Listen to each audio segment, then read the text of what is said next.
Just one more. Can you do in your narrative voice the same thing? You're listening to Three Black Geeks. Okay. Yeah, because we also do it. Yeah. God, my narrator voice.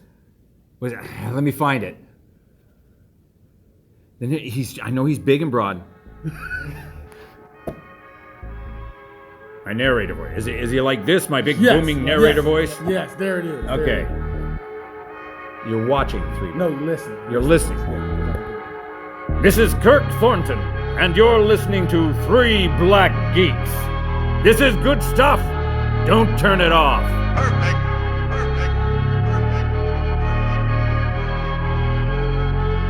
This is Scott.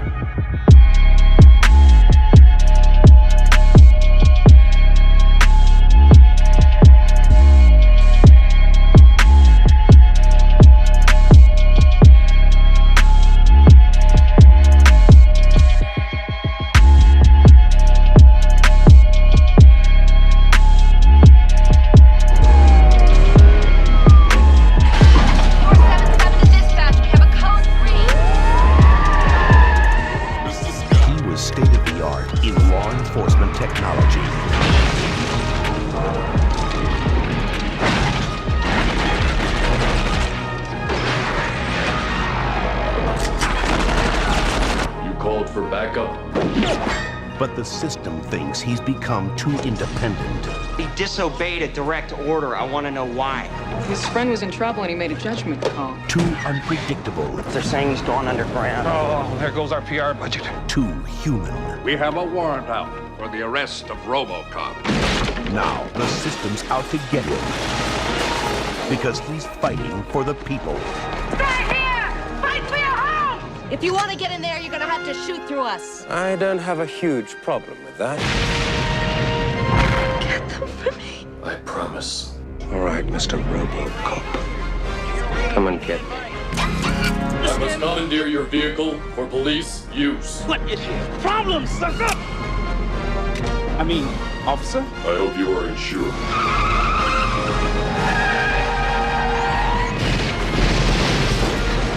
I thought your damn ninja was supposed to take care of Robocop for me. You are under arrest for assaulting an officer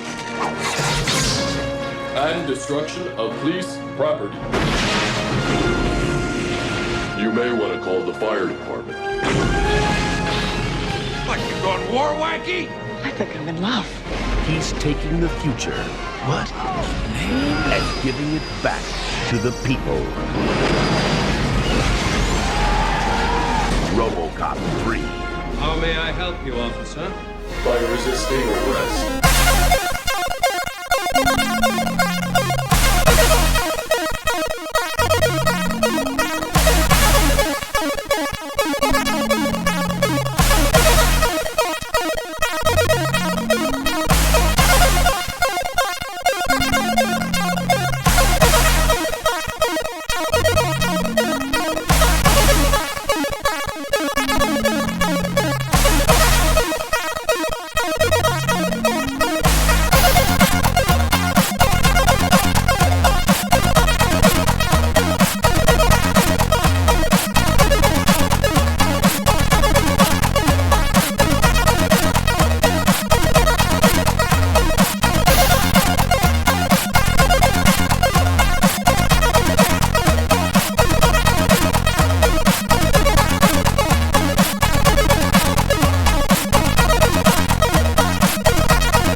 I knew something was wrong. I saw it was PG-13. I'm like, yep. That was it. PG-13 RoboCop. So where's the exit so I can get out of here? And even worse, it's Frank Miller. In PG-13, Frank Miller RoboCop. Hey, wait, hold on a second, dude. So we got a PG-13 Frank Miller Robocop movie. So does that mean we're gonna get a plot that doesn't make any sense? We're gonna have needless women getting killed. What else are we gonna get? Kids. Are we also? Hold on. Yeah, kids. Kids are also gonna be thrown in there because we need kids. Are we also gonna get a cyborg that is more advanced than RoboCop, that came from another country, that had nothing to do with the franchise in the first two movies? It's this far advanced, and they did nothing with it. Mr. Frank Miller will give you all of that, plus this heaping bowl of fucking stereotypes and racism. There he goes. Folks, today we're talking about RoboCop 3. Duke is here. How's it going, sir? Hi, just fine. Loving life, just loving life and watching. You know what, dude? I don't know. Look. But you and I are cut from the same cloth, man. I said this on the last time that you and I do have different perspectives on sports. We have different perspectives when it comes to wrestling, and when it comes to bad movies, you and I will be gladly jump out the car first to get hit by a hail of bullets, just to see how shitty the movie can be. You and I, for some reason, like doing this. Eris will sift through the shit with me every now and then. Chris is like, let me get some gloves. But I just go in bare-fisted, jumped in, and just said, let's get this thing over. No. Don't try to sell me short on that one, D. When I heard that we were doing RoboCop 3, I already jumped out with no parachute. Me, I was just like, I was again, I pulled the Sam Jackson, hold on to your butts, let's go. You know, like, cause I can see it right now. We're all getting ready to do this jump. Like, all right, y'all, we're gonna do this jump for RoboCop 3.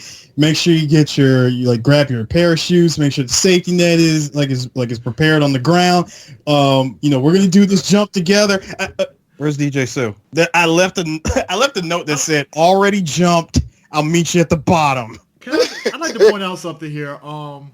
This movie was filmed in Atlanta, Georgia, instead of Houston, Texas this time around. And it worked out for Atlanta because apparently they let them use RoboCop 3 because after they did RoboCop 3, they demolished a good chunk of the space because the Summer Olympics was popping around the corner and needed that space for facilities. Oh, yeah, the summer of 96. Yep. I remember that. If you were like me as a kid, I think I'd say this in RoboCop 1, when you're a kid, you get fascinated with the aspect of cybernetics and stuff like, man, I want to be RoboCop, right? So I remember seeing the trailer for RoboCop 3, right?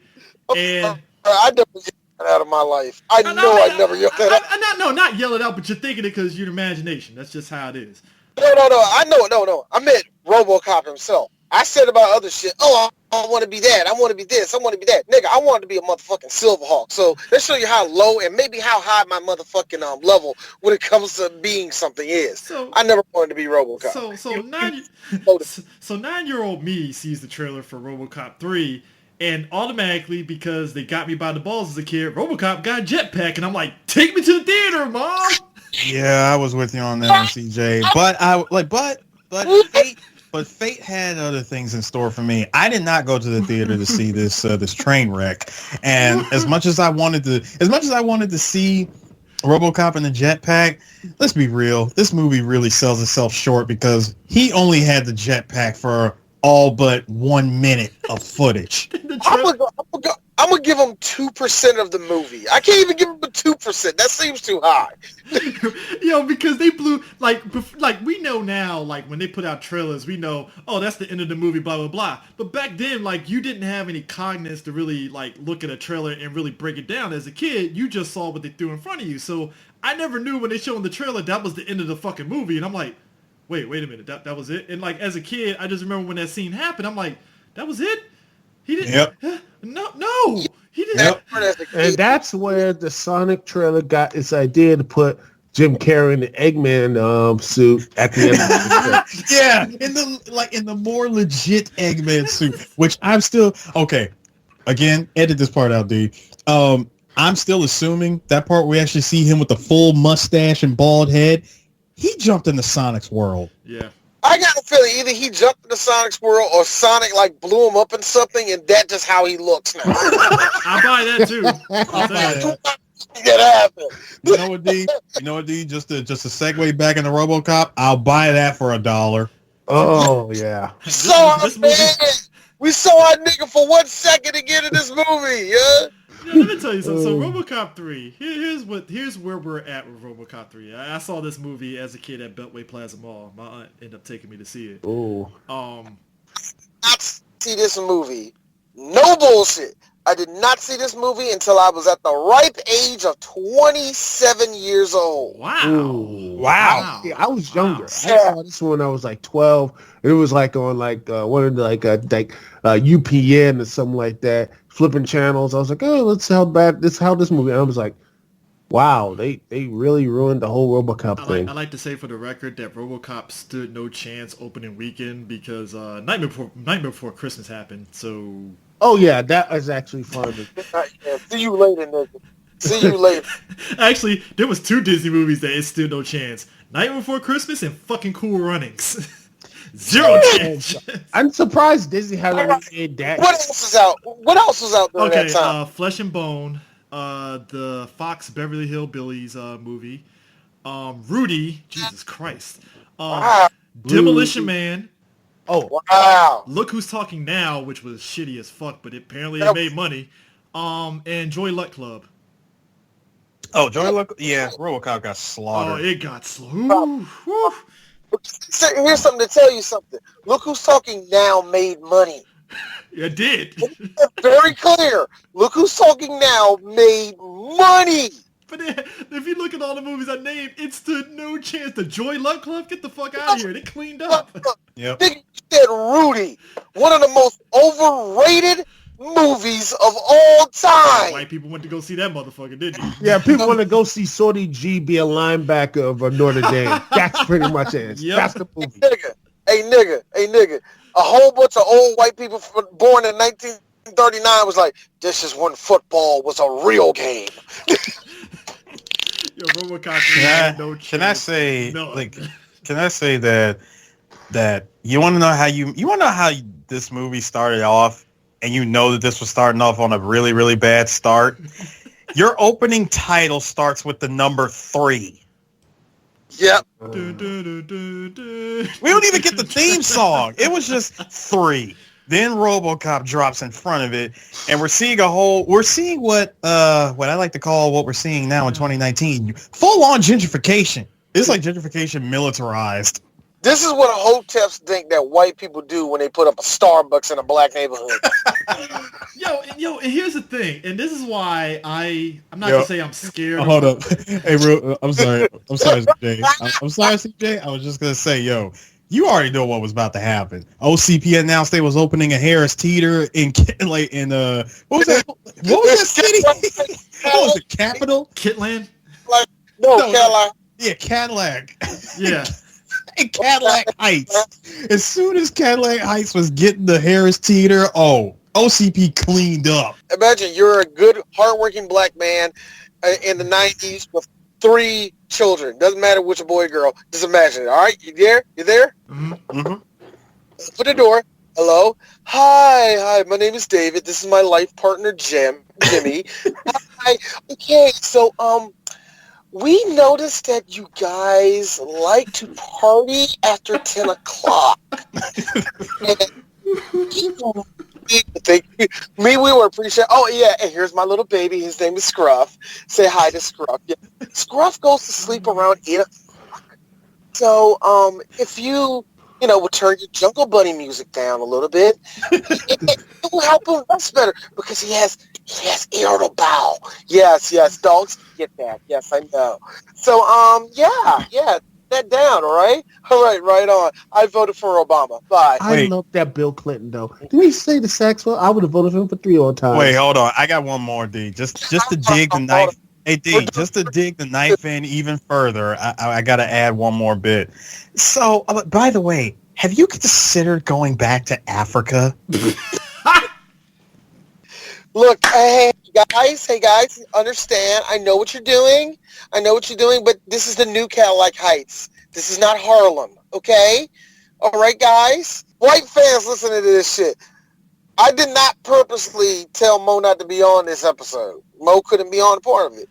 But to let Mo know, I'm kind of glad he's not here because I'd be looking at his ass for no reason. Not a part of the problem, but I would be looking at his ass like, yeah, yo people, motherfucker. And Mo would probably turn back at you, D, and be like, my peoples, I know I'm white, but no, that's not my peoples. I'm voting for Obama, sir. Leave me alone. So here's what OCP is doing in this movie. So here's what so for the last two movies, Detroit has been teetering in debt, but they've been keeping afloat through duct tape and hope. And now in the third movie, they're basically about to default, and OCP is like Birdman hand rubbing, like, all right, anytime now, we're gonna grab this shit. Sorry, hey Chris. I'm sorry, didn't Detroit go through this in real life before? We said that for the last. Well, we said that for the last two. We said that for the other two RoboCop movies. No, we're talking about real life. We're talking about real life. But yeah, they wouldn't worry if it was real life. You wouldn't worry because I mean, have you seen them try to Detroit actually try to destroy one of the old football buildings?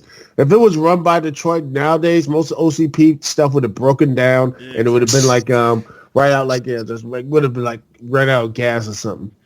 I mean, like real life, I think Obama did help them out a little bit and stuff, but like Detroit's just basically been on a teeter for a long time at this stage. Man, that's a freaking bomb on stilts, man. You see how look. You see how fucking fucked up Flint is. Can you imagine if there were no white people giving a shit about Detroit? Put it this way, D. All four of us could probably buy a house in Detroit for a penny. Don't do that. No. Look, I say that for two reasons. Because even though I think I can take it, shut the fuck up. Even though I think real talk, I could probably beat the shit out of a nigga from Motown. I don't want that smoke. And number two, Chris, stop that. It's for 5 cents, not 2, nigga. You need to stop being so slanderous to the people of Detroit. All the people of Detroit. You mean the nickel that I found in my sock when I got up this morning is enough? Wow, this is awesome. Hey, nigga, shut the fuck up. That's mean, man. They gonna do shit. All right? hey, DC went through some shit too, but not on that level. But you know, whatever. Man, look, gentrification is a bitch. But in this movie, we basically get introduced to the rehabs. Yeah, the rehabs. Yeah. Well, that's like they spell rehab Nazi, which is a real interesting way to spell rehab. But whatever. I mean, so basically, OCP created. You might as well say they created. What was it? It happened in Gundam, where they created the Titans or whatever to like combat the Zeons and shit. That's basically what happened. OCP was like, man, I know we own the cops, but you know what we could do? We can just go on ahead and just give our own people some military grade armor, some tanks, and we can really take down crime. You know what real life is happening right now, where a lot of police stations are getting tanks and APCs in a small town I'm in. Like there's no real purpose for it. Like you live if you live in New York or DC, maybe you'll get some of that. But if you're like living in a small town and like in somewhere in Mississippi or something, why does your police department has like some APC tanks and such? For no reason. Why are they needing that stuff, man? Look, the only thing tanking is probably should be our sports teams and such. You don't have tanks to actually run around in in your own city and such. It's not good. No, see, that's the problem right there, Duke. You don't understand the terrorist threat that is always around the corner here in Mississippi. And I got a question, boy. Have you ever been to Jackson, Mississippi? Have you seen how them niggers act? Have you seen how any of them little porch monkeys act? We gotta be on our toes any second. Hell yeah, we need a tank. Hell yeah, we need AR-15s. Hell yeah, we need landmines. You know why? Because at any time Saddam Hussein can tell his people to come over to America and push us over. That's why we need all So the police force is basically non-existent at this stage. Hold on. Okay, we're good.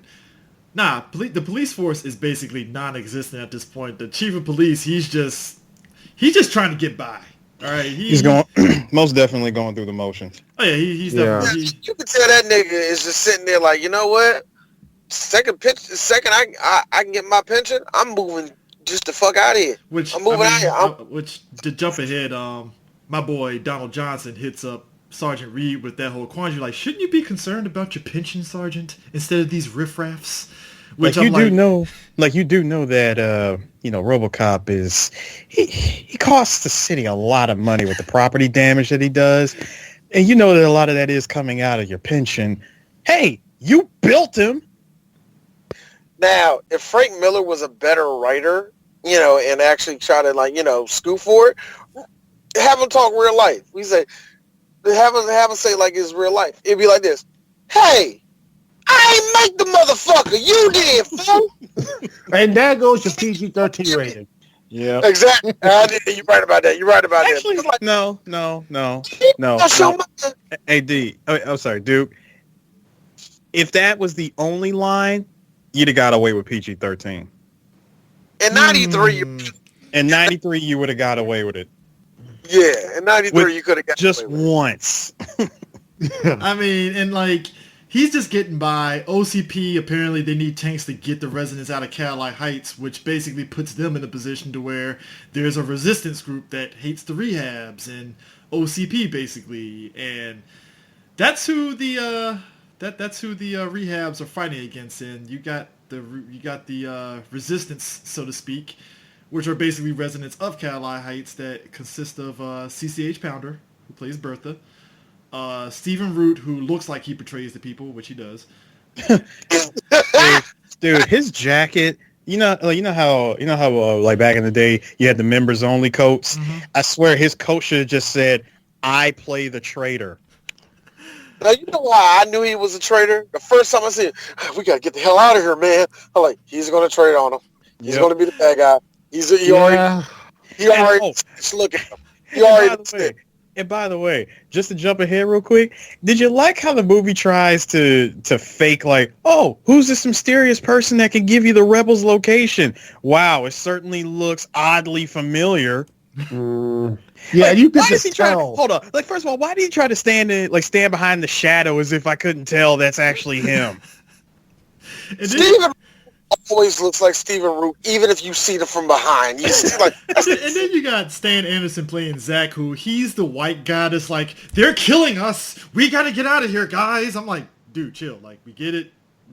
Like, he's kind of like he's the voice of the people of Cadillac Heights. He's the everyman, guy. And then let's not forget, we got our cute little scamp of a girl. She comes along after her parents are taken away from rehab, and she has to escape. And she made an escape thanks to Bertha. And did we mention that she's a tech whiz? This little girl's amazing. She knows how to work computers, and she's look. Hold on. Or also, guys, she's white and an Oriental. Isn't that wonderful? I like to say for the record that how is it she is a Japanese American tech whiz, because why not? I'm sorry, Japanese. Yeah, her name is Miko. I saw a drop of Japanese in her, I guess. I don't know. But I'm sorry, DJ Sue. This is 1993. You called them Orientals because we didn't give her a last name. I refuse to do that because she actually does have a last name. What is it? I refuse to tell you who that is because, again, that would mean that I had to pay attention to this movie. The fact that I know that she does have a last name should be enough. And you want to know how? And you want to know how I know that she has a last name? Because when RoboCop actually searched his memory banks of everybody who went through OCP's filing system, he found out that both of her parents were murdered when they were taken away. Yeah. Wow. So I like the fact that OCP could just kill people. Let's be real. My man McDaggart, played by John Castle, he looks like he should be a member of Donald Trump's cabinet. And he probably, if this was real life, he probably would be a part of Donald Trump's cabinet. First, I'm sorry, CJ. No, like D, hold on real quick. I'm sorry, CJ, that he would not be a part of Trump's cabinet because since this is 1993, he's a part of Giuliani's cabinet, and this was the plan that he used to have all the homeless people secretly killed. You know what, Eris? Here's a trophy for not only keeping that up to date, but also something you all know is actually you true. can't get a taxi. You can't get a taxi, so. Look, we all know this is true. Giuliani had so many homeless people. Oh, man. People don't want to talk about that, but niggas from New York are like, oh yeah, Giuliani a motherfucker, man. and also Giuliani was the one that says, hey guys, fire doesn't melt steel beams, but I'm like, what are you talking about, Giuliani? What the fuck are you talking about? Like, what are you talking about? No, Giuliani has it's amazing how he has morphed into the senile old man that yells at shit Hey guys, remember he was the face of 9/11? Like, yeah, 9/11, we're gonna get those terrorists. I still don't know how he I thought he could have milked that to become president. Let's be real. I really did too. Don't get it twisted. I thought he was gonna be like, yo, he might be president off that shit. That was scary. How he won. I forgot what it was. He like survived like 2 primaries, and it got real scary. Like this nigga's gonna just say 9/11 and to the White House. That was legit scary, yeah.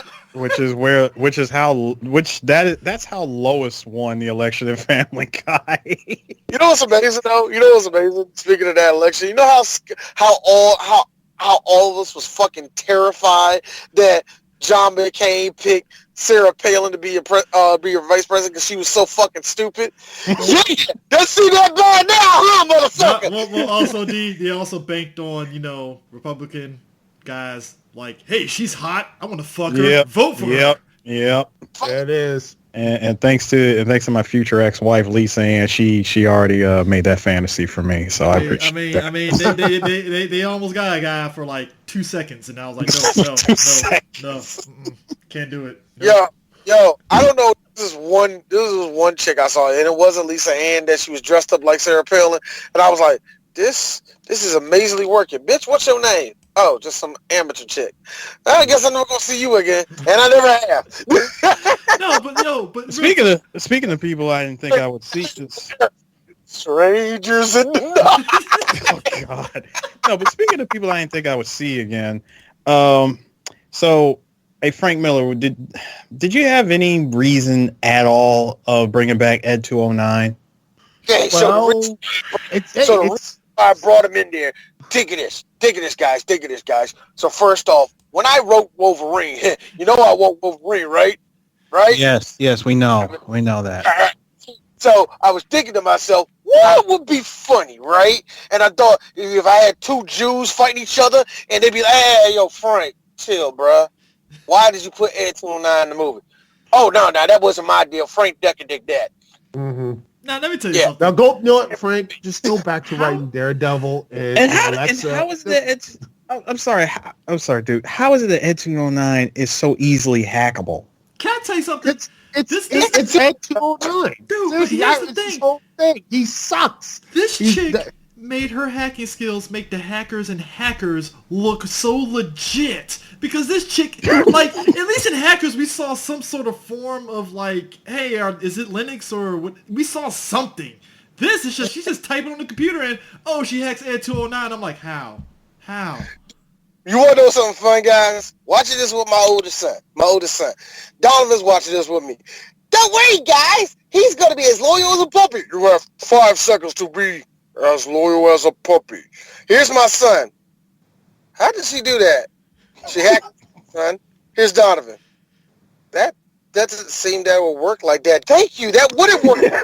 Yo, first off, the fact but that that's movie hacking. That's how they do it. Like this, you type things on the computer. Like I'm hacking. I'm going through the 16 proxies. 16 proxies.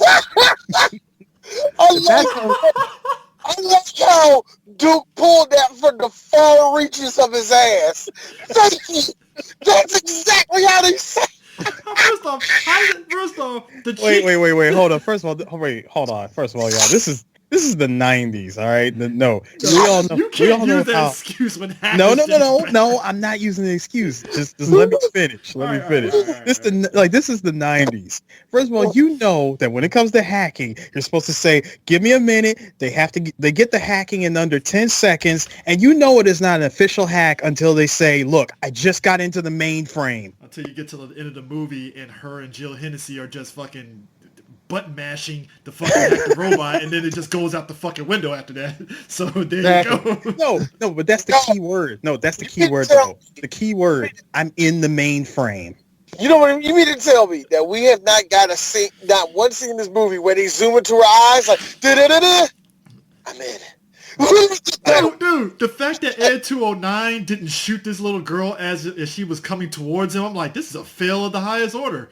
Hold on. Did you think that was a no?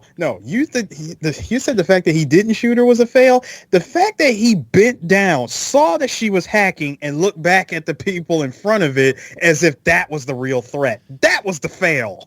Actually, you know what the real fail was, guys? When the cops pulled up and Ed 209 started lining their cars, here's me. Those are Oldsmobiles. Why are y'all driving in Oldsmobiles? This is Detroit in '93. That's the best they can get. Oldsmobile, my nigga? Oldsmobile. Yep. You mean to tell me Detroit, not a Chevrolet? Not a Chevrolet. I ain't saying they gotta be riding in caddies and shit. No, you pull up in a motherfucker Buick LeSabre, and then you gonna flex hard on somebody like, no, come on, man. No, that would have been a scene of police riding a caddy and stuff like this, man. Hey Chris, I would instantly like this movie. There was a whole bunch of cop motherfucking cutlasses rolling through. I'm like, yo, don't fuck with these niggas, man. Well, we did see. Well, technically, we did get that because you do see Murphy hijack a pimp mobile. You know what? I didn't think this movie could get more Frank Miller until that scene happened. We'll get to that. No, but we have to get to this first before we get to that, because this actually is lead-in. So you might be wondering, okay, so where's OCP going to get the money for it? Well, they get a Japanese company called Kaimitsu. Kaimitsu. And I laughed at that name so hard. And the head of the corporation. I laughed at it because for one reason, Harris. To me, it's like, hey, yo, Frank, that was the most Japanese name we just right?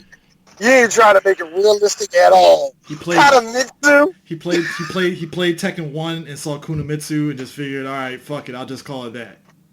I'm sorry. You think Frank Miller plays video games? Frank Miller looks like he masturbates all day, then write. My bad. And here's the sad part. He's like one of the people who now like saw light and actually does No Nut November now. He does do that seriously, man. I will not do it for a whole entire month. It's like a whole bunch of Asian porn just tipped to them. So the corporation. I'm sorry. Frank Miller looks like he jacks off to a lot of Asian porn. Why do you think Electro got started? Oh, man. Well, that was a deep cut. That was a deep cut like a motherfucker, man. That's how we just see. This is what we do on 3 Black Geeks. Anyway, go ahead. So basically, in order to speed up OCP taking over this land, they basically loan out their own cyborg android called Otomo, which is the most basically advanced robotics next to Robocop. Like, way more advanced. We're talking like it could blend in with other crowds as it stays, because it's a quiet cyborg. It doesn't speak, which I think was probably the only smart thing about the movie. They didn't have the android speak at all. It's just silent, kills people, that's it. And I'm like, all right, dope. That's fine. I'm fine with that. It's so advanced, and I'm sitting back, even as a kid, I'm sitting there like, so that Robocop's supposed to beat this guy? How? By basically doing just the robot basically doing nothing other than doing the same attack over and over again. Oh God! How many times can I see this Capcom style cross up, like jump, leap in, cross up, punch and kick from this robot? I felt like I was watching a Japanese commercial for Otomo. Yeah, we did. We did watch a commercial. Buy Otomo. It can leap in the air. Honestly. No. The commercial was simple. Buy Otomo. It beats Robocop. You know what the funny? It's just a commercial with Otomo and Abdullah the Butcher, and Abdullah the Butcher tries to like punch him, and Otomo like punches him in the stomach, and you know it'd be like some comedic thing where he flies into the air, like Otomo for you. For you. Come on, y'all know how Japanese commercials are. It would have made no fucking sense. I gotta say though, for Otomo being with OCP, I was like, so how are the Americans gonna botch this shit up when they have something overpowered? Well, we'll see. Tell you the truth, CJ, and that commercial would go exactly just as D said. Otomo for you, with like Johnson showing up on screen, giving the same thumbs up. Because you have to have an American there just to push your commercial. Johnson he's like the guy, like there's a bunch of new people at OCP and Johnson is the last of the old guard apparently that's trying to carry over the old man's legacy and stuff. And which, by the way, I like the fact that they had to bring in Rip Torn. I'm like, really? He's the CEO of OCP. Okay, I guess. All right. Here's one. Now, there's so many sins that we can bring up. I have one sin. Rip Torn was not in this movie enough. This is a bad movie, and it's just built for his type of acting. Let me make it very clear. Rip Torn can act, but clearly he stepped into this one. This is a piece of shit. Look, let's be honest. He's like, he was the flex, man, and they didn't let him. That's a sin to me, man. Oh yeah, let's be honest. This was just all right. Look, I'm just waiting my time for all this stuff. Okay, I got Robocop 3. What next? What do you want me to do next after this? I already know. No, I already know what. No. He's like, you know what? I already know what was. I got this Canadian bacon thing. That seems more fun. I already know what was going through Rip Torn's mind when he was handed the script for Robocop 3. My God, this movie is horrible, but I do got to pay off that Titan. All right, I'll do it. Exactly. The hell is this? I don't know, man. I gotta be honest with you, man. I actually think if you compare this to Freddy Got Fingered, you might have had more fun on Freddy Got Fingered than Robocop 3. That's just me. Yes. No, I have to say yes. I would have to. Canadian bacon though is underrated. But Canadian bacon had so many like all-stars of comedians, so by default, I mean, come on. So, this acting would have blended in well. It actually did blend in well with that movie. So, yeah, of course. I think this is just, like, every actor has quite a few shitty movies on their resume, or movies that are just not good. This is just one of them for Rip Torn, you know what I mean? Yeah, the one he just doesn't want to talk about no more. Look, he's like, look, I didn't want this no more. I'm done. Let's talk about my movie about, let's see. Looks at here. It says Hercules. Yes. Yeah, Hercules. Men in Black. Yes. Freddy Got Fingered. Absolutely. You know what's funny? I really feel that if we go to a Comic-Con and talk to Rip Torn, he'd be like, "Let's talk about Freddy Got Fingered." Not Robocop 3. Nah, fuck that movie. Nope. Nope. Hold on. Did Rip pass away, man? Yeah. Yeah, he did. I'm about to say he passed away, man. That would have been nice to actually. Hey, what about Freddy? Chris like, hey, what about Freddy Got Fingered? Like, what about Freddy Got Fingered? Oh, yeah, I can talk about that movie, all that. You know that Tom Green is really, really nice. Hey, here's me. Hey, Mr. Torn, what about your time on RoboCop? He gets up and lays me the fuck out. What happened? Rip Torn just broke your jaw, D. Don't move, man. The paramedics is coming. me and Eric's going to take some pictures for Terminator 5. Just you have fun. I will. Now look. I hate you, CJ. No, bleeding out of my ear. My two best friends that dipped out on me. And no, rightfully so for one reason. See, if all three of us was caught in the area, you could just easily say, "Hey D, what you say to Rip Torn?" It wouldn't be that. Y'all can change the narrative to say we weren't even there, man. D went on his own on that shit. Oh no. See, hold up. See, I mean, D, I won't even say that we weren't there. I will walk up to you and say, "What'd you do?" Exactly. Act like you weren't there the whole time it happened. Ever since the thing where he loops up, where he would leave, loop around like, wait, excuse me. Oh, D, what's wrong? me, I'm in the background like, man, that's a shame. I gotta get to this panel over here to cover it. CJ will pull the Homer Simpson, like he'll just blend back into the grass. Hey, yo, And me, I'll just take the video of it, upload it to my Twitter, and just like, no need, Duke. I've already got a drone. Hey, look, Chris, like, yo, D, you all right? I think so. Look, D, listen to me. The Tuskegee Airs panel starts in like 5 minutes, and I have to be there. You be with Jesus, all right, my nigga? No, kisses me on the forehead and walls out. So you got my batteries in the camera, D, to cover the next panel? All right, bet. Gotcha. I'm like, all right, cool, bet. Feel better. Bless up. I talked to Andrew, like, Angie, what happened? No, D, what happened, Larry? First off, let's talk about the real fucking issue. This bitch ass nigga gonna leave me to go to a panel. This is Angie. When did the panel start? Well, he had to be there, D. What you want him to do? I want to bring up something. That's it. We're done. I want to bring up something. See, while this movie had a lot of plots, and I mean, plots. No, hold on. Let me finish. Bad movie. Let me finish. Okay, all right. Let me finish. This movie had a lot of plots that went nowhere, and the one element that took place in this movie that I really wish that it should have been the main focal point was seeing Robocop take on the AM/PM version of the Night Slasher and the New World from Cobra, aka the Splatter Punks. Yo, first off, Splatter Punks. That is the most Frank Miller type of naming I have ever heard. The Splatter Punks. The Splatter Punks. I like the fact they had to put that enemy gangs in there.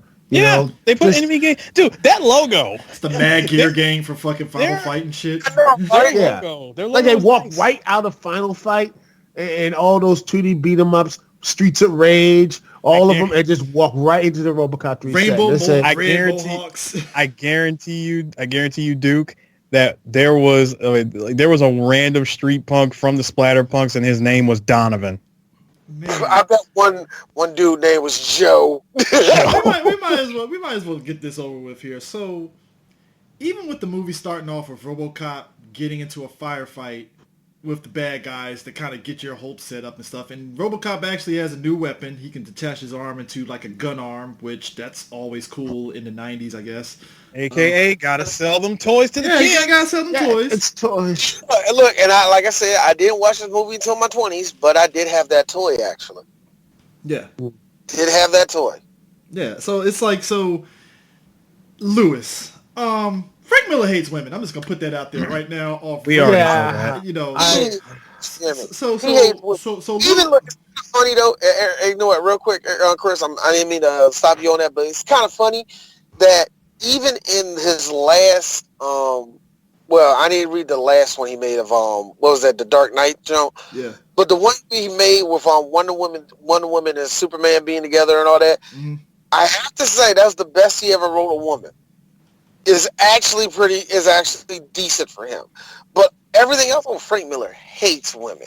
You can't. This is the same Wonder Woman Superman where they had sex so badly it just broke the earth or something. Yes. Yes. I was waiting for D to say no. But So I can't wait for that in the Snyder Cut. That's gonna be fun. But like the thing of it is, Lewis gets shot in the most. It felt like it didn't even feel like the death. It just felt anticlimactic because McDagger just pulled the whole wrong, and then just shot her, and I'm like, huh. You can OCP can just shoot cops? Like what? No. Hey, CJ, no. He didn't pull the Schwarzenegger from Commando and said wrong. Instead, he pulls. I don't feel terrible about that. He pulls out the machine gun and just blasts Lewis. Bro, and it was like She's a cop. You could OCP. They could do that. Like it was. Yeah, well, he was the villain, so he had to do something. And RoboCop couldn't do anything because since they're OCP, the rehabs are OCP, it kind of conflicts with the fourth directive. So basically, he's at a standstill. Ejection? Didn't they got rid of that thing in RoboCop 2? Nope. Really? Nope. I thought he was electrocuted, and then they he electrocuted. What he did, all he did when he electrocuted himself, he just basically did a factory restore. Yeah, so the four directives are still intact. It's just all the other ones, like him being nice and tame and stuff, is gone. Yeah, so that was pretty much the centrist version of RoboCop. Yeah. Now he's came back to badass version. Yeah, so like she gets killed. She gets killed, and then she goes to say some Frank Miller dialogue that pissed me off so bad. Like some tough cop I am, huh, partner? Right there. Like the reason why, like I don't even look. I was gonna do this whole thing, but I don't want to. The reason that just takes so much wind out of her as a character. Her character was never known as a tough, badass cop. Lewis was just a competent cop that wasn't scared. She knew she had a job and she did it. Her bravery didn't come from her being a badass. Her bravery came because she overcame a lot of shit with Murphy. And they overcame a lot of bullshit. It wasn't like she was like this master gunman or shit like that. So when she says, some tough cop and my hunt partner, it's like, oh, fuck you.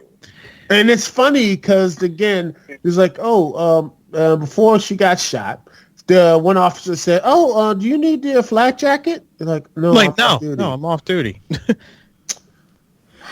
Like, when I saw that part, honestly, when I saw that part, I said, and she gets shot. And the thing is, I don't mind Lois dying and such.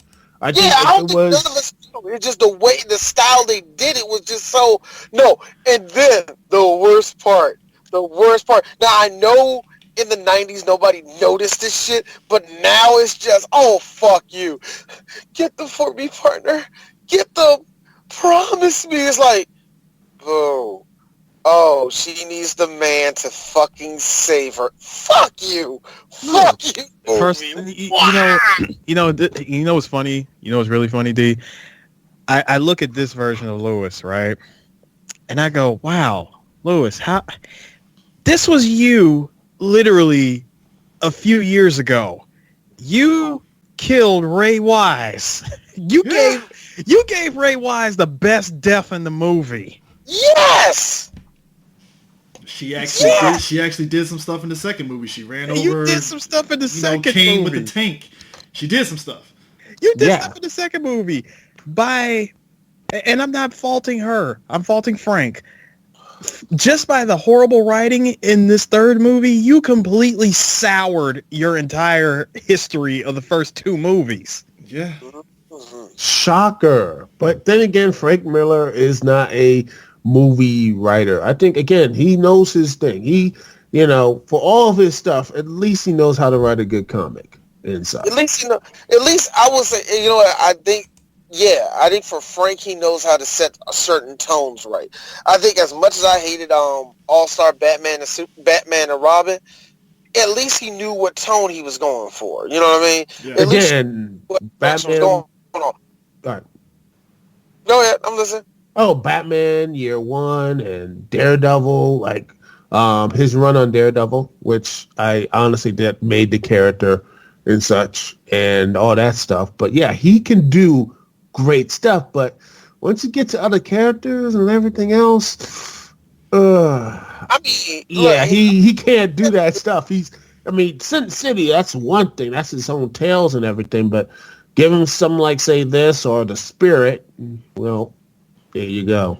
Yeah. The Spirit is a good example of why Frank Miller should never be handed anything, to be honest with you. Yeah. I can't believe we did that movie. I can't believe we fucking did that movie. Now, here's the thing. So she gets shot. RoboCop gets kind of fucked up and the Resistance grab him. So at this point, we get introduced to Jill Hennessy, which we find out she apparently helped with Homeboy in the first movie to make RoboCop. Who did? Yeah, we need to get to something that connects it to the first one. Dr. Even though Lazarus apparently did it, and I'm like, really? Okay, I guess. All right, two things. Number one, boo, Dr. Lazarus. Boo. Number two. Do you see what happened? Well, I know the Hawks beat the Pistons last night. Hey, Joe Hennessy, my dick is already hard. You already hard for you. You just made it even worse by saying you watch basketball. Oh, I love Jill Hennessy. Hey man, I dug her in Crossing Jordan. She was in the Keen Ivory Wayans movie, Most Wanted. I liked her in that. She's pretty good at it. So we are going to see her again. I forgot she was in Most Wanted. I don't. Yeah, all right. I'm gonna be real. I don't know what we're going to do with Most Wanted, but Chris has been getting on my fucking nerves. So we could be getting close to doing Most Wanted. Hey, I just want to see Keen Ivory Wayans and a racist John Voight. That's all I really want to see. That's all. Why? I'm just mad he's like a racist John Voight. Come on, dog. He played a freaking damn Southern military dude. That come on, that's racist as shit. That is. John Voight getting the character, looked in the mirror and said, "Nigger, I'm ready." It's that's wild. the end of the movie. And it's wild too that he's like a polar opposite of Angelina Jolie in terms of their political beliefs and shit. And it's like, so was that on brand from Most Wanted or what? I don't know. Hey y'all, I got a question about about Hennessy and the misogyny that she had to deal with. Oh God, it was good old Frank Miller misogyny too. Hey, sweet cheeks. Hey, sweet ass. Hey, toot. Right. The only thing the movie missed was calling her toots. That's the only thing that was missing. No, DC, you go with toots because this is Frank Miller and this is RoboCop. She was one sugar tits away from this movie being problematic. Oh man, I'm surprised. They didn't call her that. They called CCH Pounder that. You're crazy broad. Yeah, crazy broad. Look. I think of all the misogynistic words that we've been in American society that we're trying to get rid of. I believe that the word broad and skeezer should be here for the rest of humanity. Personally, those are two excellent words. Slut. Slut, I believe is unisex, and I believe you can swing it either way, calling somebody a slut. It doesn't have to be women exclusive. There are a whole lot of men that are fucking sluts. Okay, so that's different. But I need broad to stay in the vernacular of Americans, at least until I die. Well, hey, the 20s are coming back. So, hey, 2020s? Yeah, but that's what it was. Was it Bradley Whitford? He was the one that was kind of busting fucking Dr. Lazarus chops the whole movie. And it was funny too when Johnson was laughing, was more kind of goading Rip Torn about the old man's legacy. I like how he looked over to Johnson stop smiling. Hey man, he was like, I can see Johnson right now. Hey, screw you. He made me vice president. Exactly. I saw a guy get shot through a window. That's how I made my life. All right, my life started right there. It started. Can at that point, I ain't gonna let nobody take it from me. I ain't let no woman take it from me either. I saw what happened to her. It's gonna happen to you. Noah Johnson, he actually he wouldn't get that. He wouldn't get that bold with it. He'll just say, "Look, I refuse to let that happen to me." Side note, Johnson got a little leaner and he actually got a good shape up, so clearly he's making some pretty good money.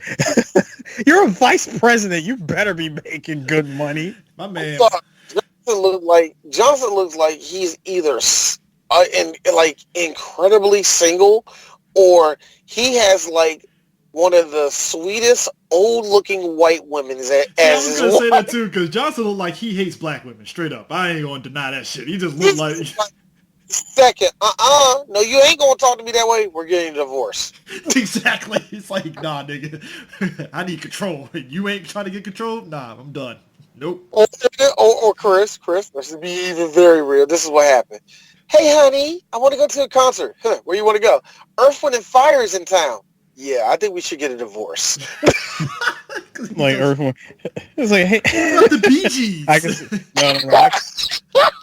No, I can see. No, D, I got you, CJ. It's like let's go, like let's go to a concert. Like, sure, which one? What was the name of that? What was the name of that one? D? Yeah, like Earth, Wind, and Fire. Civil War. He looked like a Bee Gees and Doobie Brothers kind of guy. That's what he looked like. Let's just be real. Carpenters for him slapped like a motherfucker. I mean, but no, seriously, Johnson, it's amazing that Johnson has scapegoated the whole entire movie because he does what you should do, which is basically like, whoever wins, I'm on their side. Man, Johnson has proved that he was a snitch. It was kind of funny. It is kind of funny the two black characters that are actually in this movie survive all three of the movies. You know what I mean? They're polar opposites of like what they are at, because Sergeant Reed is about the people, and Johnson is basically fuck the people ? All right, you know what? Johnson is like the ultimate corporate. It's like Ben Carson and Obama, basically. Reed is Obama, and Johnson is Ben Carson. All right, guys, let's just be real. Let's be 100%. Notice the skin color of both of these brothers. One's dark and one's light. There you go. I think I'm done making the comparison. I think y'all can go with it. I think y'all know where I'm going with this. Yeah. And I laugh because D put the dialogue between the two in there, as I said earlier. Then, about okay, the whole D, pinching. if that's if light skin and dark skin, then how do you explain Jesse Lee Peterson? He has a point there, D. Man, fuck. Like that, huh?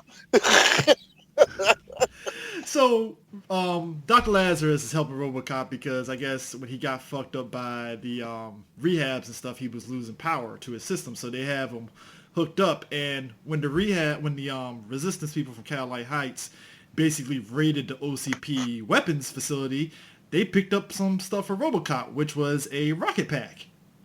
And I like how this she was like, what about that? She was like, where did you get this? It was like, we got it from the storage facility. She was like, wow, we only did one test on this, but it did, Actually, they never got tested. Yeah. I said they did one test or some crap like that. I don't know, whatever. They built it, finished the prototype, but never even tested it. Yep. Gotta love that good OCP funding. They got random stuff there. Just put it right there. Right? That thing had to cost millions of dollars. Hey, Eris, do you know that there are starving children that go to sleep? Oh, I'm quite aware. I mean, and now I will say this. Meanwhile, in the midst of all this, the Otama robot, Cyborg. You said the Obama bot? No, I said Otama. Obama bot, crush. Look, Obama bot. I shall take all the guns from Americans. Kill him! Get the robo nigger! They all get slaughtered.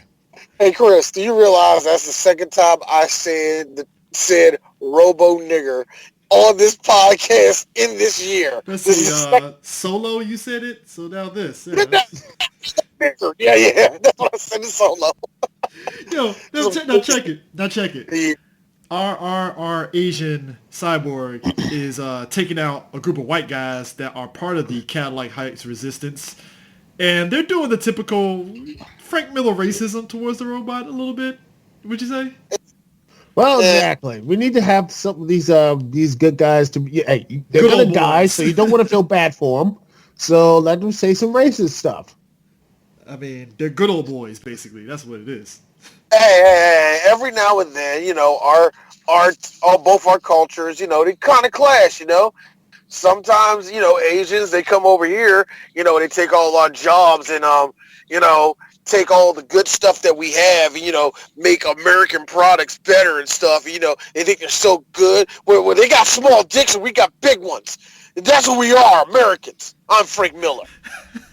But you don't feel bad that Otamo basically makes short work of him because he's just badass like that. He's silent. I am mad though. I am mad that one nigga blessed that motherfucker with the Mike Hagar.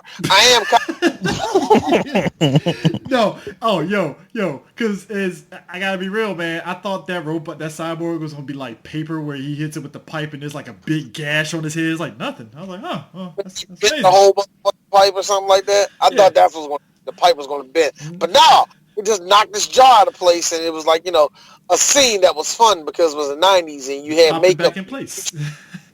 That was kind of funny. That was fun to look at back then. It is one of 5 good things of this movie. Seriously. Well, only thing missing out of that pipe thing is he should have thrown like a garbage barrel at him in order to really get a full effect of that pipe, but didn't happen. He made short work of him. Now, these good old boys have a piece of like paper that has like a line on it, and you come to find out that that's how the Resistance was using it to map out where their facility was. And the cyborg gets the idea, well, let me go on ahead and use a paper map. Yes, kids, paper maps were a thing in the 90s, not MapQuest. And he basically had to kind of figure out and piece it together on the map to see what fits into what, basically. It's funny how it was just a simple grid.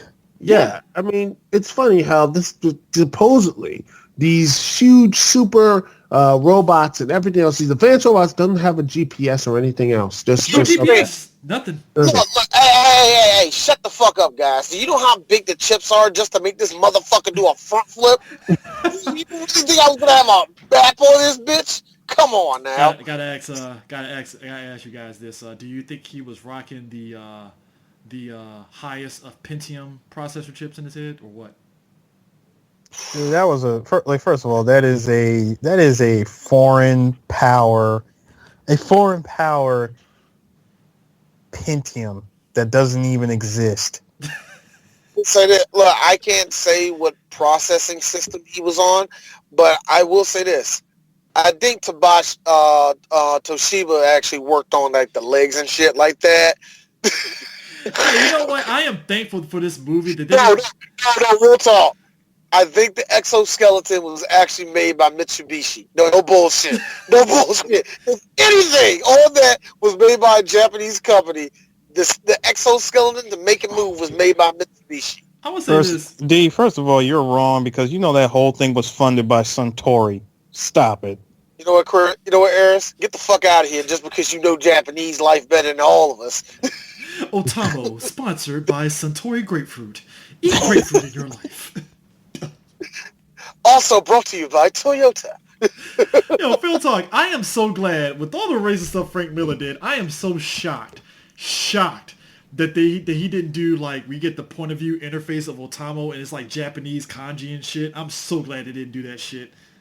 Boy, I thought it was going to be something worse. Like, if they did that, you just hear, like, that kind of shit. That's the Frank Miller cut, by the way. Yo, every time he opens up his eyes, you hear, yo! Actually, wait, hold on. Wait, no. First of all, all of y'all are wrong. We did get that. We did? When? I don't remember. I'll tell you when. And you can go back and look at the movie for yourself. Okay. It was at the third act at the top of the building where Robocop entered the room. He sees the first Otamo, and then when the second one came, the first one that got the busted up face, the corpsing one, right? Yeah. You didn't hear nothing then. It was when the fresh one showed up in the room. You heard the gong. Wow, I'm mad I missed that amidst the clusterfuck that was the third act. So you know what? Yeah, you're right. You're right. Trust me, I remember that. Yo, so you know what? I'm actually mad that this movie didn't have like a random anime playing in the background anytime. Oh, like when Otamo was like meditating butt naked and shit. And they have like Sailor Moon or something. Oh no. Well, they didn't have to. They didn't have to have. First of all, we didn't have to. We didn't have to get the random anime played. We did get the RoboCop universe commercials with the with the OCP's own soldiers. And you saw how they bust through the wall, basically looking like a pretty boy version of RoboCop. I mean, also, I thought you were gonna say that you mean that little animated section where it looked like it could have been on Cool World. Yeah, that. You know, most people are gonna be like, "What the heck is Cool World?" And God, this Cool World is a mind fuck, and Eris loves it. Yep, absolutely. Yeah, it's 100%. It's a product of its time, so you know. D, do you love it? I have issues. It's a thing for me. I'm just like, oh, that exists. And let me make that very clear, because it's going to be on the episode that it's going to be the episode that we're going to bring out later this year, is Baby and Kids. But we briefly talk about it. I will say this though, when it comes to me and Cool World, I don't hate Cool World, but I have a lot of issues with this movie. That's the best way I can describe. So here's the thing. The Resistance. Eventually, Otamo finds where their base is at, but also the OCP people find out because Stephen Root basically heel turns on them by virtue.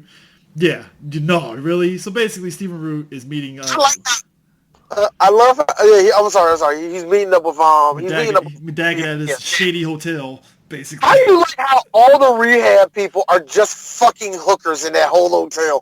First of all, that wasn't. Someone has to have that First of job. all, let's get one thing straight. Y'all. That wasn't just any hotel. That was no. That was Biff's Pleasure Palace. Man. So you telling me this was alternative 1984, but just in a different spot? Is that yes. All right. Cool. I can actually run with that logic that RoboCop takes place in an alternative 1984 world that Marty McFly fucked up. I can buy that. And then when Marty and you know what? You want to be even better. RoboCop 3 takes place in the world that Marty didn't screw up. That's why everything is terrible. Yep. There you go. So it's like it's not enough he's meeting up there. Murphy rolls up in there and shit and finds out like, oh, so you betrayed your own peoples. But let me not tell the rebels about this. Yeah. Yeah. I will say this. Another good part happens where he walks in there and says, "Where's Daggett?" He's like, "He's upstairs." Good. Room 212. He's like, good. He's like, "Thank you. I hope you have insurance." And I chuckled at that, right? He's like, the elevator door gets stuck. And you see the elevator door open up and get stuck. And I'm like, you know what, movie? You heard that one from D. Thank you for that. You heard that from me. Now, this is the one that was the second time we got like the whole Murphy asking a question about something and getting getting his answer, and then he goes in to do work. The first time he goes in to see Officer Reed, afternoon officer. He said, "Could you tell me where the filing system is?" It's right down the hall until you left. You can't miss it. You do know there's a warrant out for your arrest, right? Yes. Oh, okay, just checking. All right, good. I hope you. My man said, "I hope you can call the fire department." You may want to call the fire department. Because real talk, let's be real. You know what, Frank? You earned that one for me. Thank you, Frank. I like that. You know what's funny? Because Reed, again, as I say, I feel he's an officer stuck in a hard place because he doesn't have a problem with Murphy. Because it's like, well, Murphy's doing his fucking job. What am I going to complain about? Like, what the hell? Like, so it's like just the fact that Murphy said it to him. He's like, whatever you want, Murphy. Do whatever. I don't care. Like, he's like homeboy in fucking Jay and Silent Bob, where Ben Affleck was asking questions. Yeah, and then he's like, "Jesus, Ben, I'm counting money." That's basically Sergeant Reed. Like, "God, Jesus, Murphy, do whatever. I don't care. Go." But did you at least kill the bad guys? Yes. I mean, let's be real. When your first introduction to this RoboCop in the first movie is him bringing in one of the criminals that's causing chaos in there, at that point you have to kind of give space to Murphy and be like, "All right, Murphy, do whatever. All right, you know what? You're good." You have to think about it, man. He brought that nigga in like it was nothing. So obviously, I ain't shit at my job, and this nigga know what he doing. Yeah, so it's like, it's whatever and stuff. Now, this is where D was talking about where Murphy's giving chase to McDagger in that fucking sweet-ass pink Cadillac that will make Cameron even blush a little bit. Yo, I like how Daggett, I like how Daggett, right before he kills, he tried to shoot back at RoboCop, he jumps out the window, hits the canopy below him, then rolls off, does a combat roll on top of the canopy, and lands directly on his feet like nothing. And I'm sitting there like, bullshit. Because he's British, D. That's why. Because he's British. British powers activate. So yeah, exactly. That's that British. He's a British bad guy in the 90s. That's British they have film. superpowers. That's what they have. They have superpowers. That's how it works, D. Come on now. Got good logistics with skills. Combat roll. But here's my man said 1, 2, 3, tuck and roll. Bruh, RoboCop took a pimp mobile from a black pimp. I mean, makes sense. Hard-working black pimp at that with these with the way the economy is rolling in Detroit. So you really gotta think about it. You really gotta think about it. It ain't easy for my man. It ain't easy for my name, my man name, and you picking up the script. Cool Pimp #1. There you go. I mean, I wish it was homeboy from the first RoboCop, the black dude. They just recast him as the pimp. He would have been bad. He would have been awesome in that role. Like, hey man, what you doing with my ride? Like, what is your problem, sucker? See, two things. Perfect suit, by the way, sucker. I got a question. This, what, guys, you don't have to answer this, but you know we're gonna answer it. I hope you know that. What was that pimp mobile made out of? I don't know. It was made out of regret, sadness, and knowing that it will be a part of RoboCop 3. No.